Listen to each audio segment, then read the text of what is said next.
भारत महान पुरुषों की खान कहा जाता है, वीर भोग्या वसुंधरा कहा जाता है, रत्न गर्भा कहा जाता है। यहाँ पर पग पग पर महापुरुषों का उदय हुआ है। उसी श्रृंखला में एक महापुरुष थे, महामना पंडित मदन मोहन मालवीय।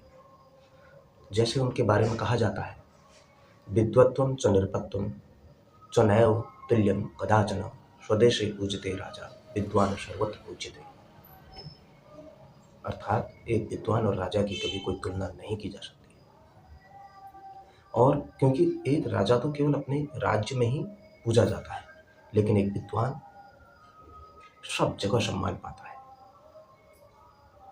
ऐसा ही व्यक्तित्व था मदन मोहन मालवीय, और जो उनका व्यक्तित्व था और उनकी विद्वता थी, वे दोनों समान थे।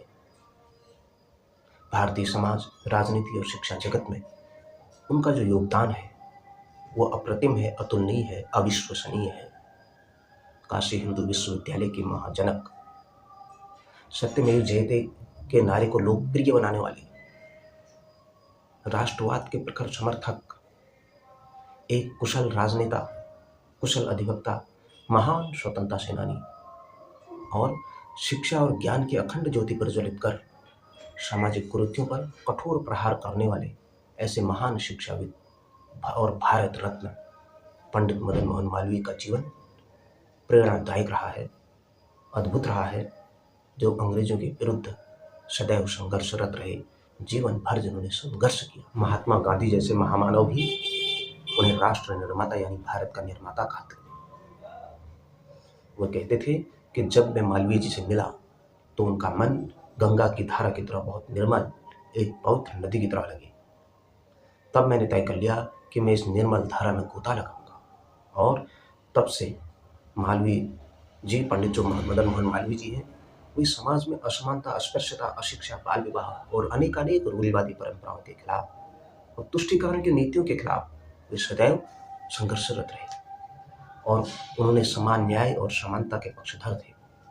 सभी को समान रूप से देखने के लिए उनका मन व्याकुल रहता था। और अंग्रेजों के विरुद्ध जो उन्होंने जंग छेड़ा, उसको प्रभावशाली तरीके से रखा, अनेकों क्रांतिकारियों को फांसी से बचाया। और उन्होंने जो उनके मन में, भारतीय जनमानस में, उनके मन में जो श्रद्धा थी, जो उन्होंने तुष्टीकरण का विरोध किया, उनके उदार मन को देखते हुए उन्हें महामना की उपाधि दी।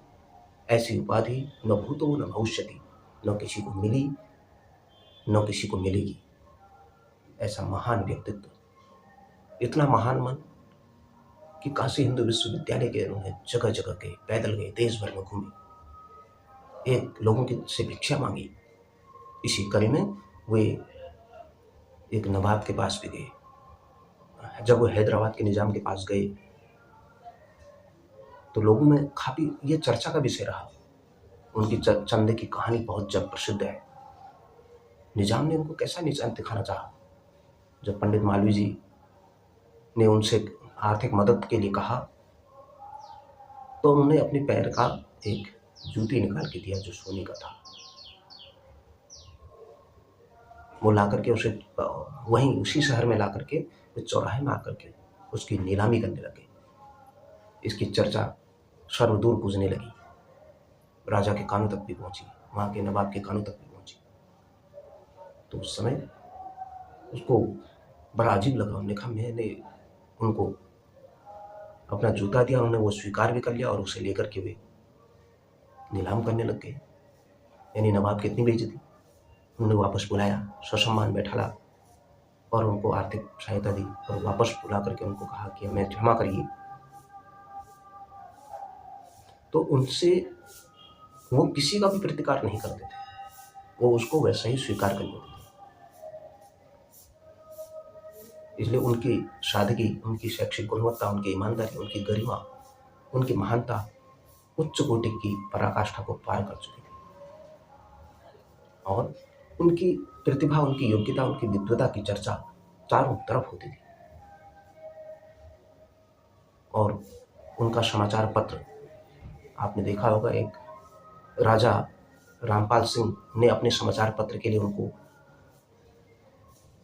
आग्रह किया, उन्होंने स्वीकार भी किया, लेकिन उन्होंने ये कहा कि मैं तभी आपके समाचार पत्र में काम करूँगा जब आप शराब नहीं पिएंगे और मुझे छेड़ेंगे नहीं या मुझे अनावश्यक तंग नहीं करेंगे। तो हमने कहा ठीक है।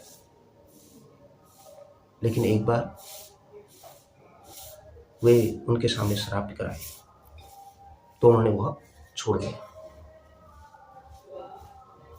और तब से बार बार उनके आग्रह करने के बाद भी, महाराज के आग्रह करने के बाद भी वे वापस नहीं आए। वो इतने स्वाभिमानी थे कि वो हमेशा शराब के खिलाफ, बुराई के खिलाफ, अन्याय के खिलाफ रहते थे। हालांकि बाद में राजा रामपाल सिंह ने वो शराब छोड़ दी थी, लेकिन उन्होंने कहा कि मैंने शराब छोड़ दी, मैं आपसे माफ़ी मांगता हूँ, लेकिन उसके बावजूद भी वो वापस नहीं गए। इतना एक महान व्यक्तित्व जो अपने स्वाभिमान से कभी समझौता नहीं करता था।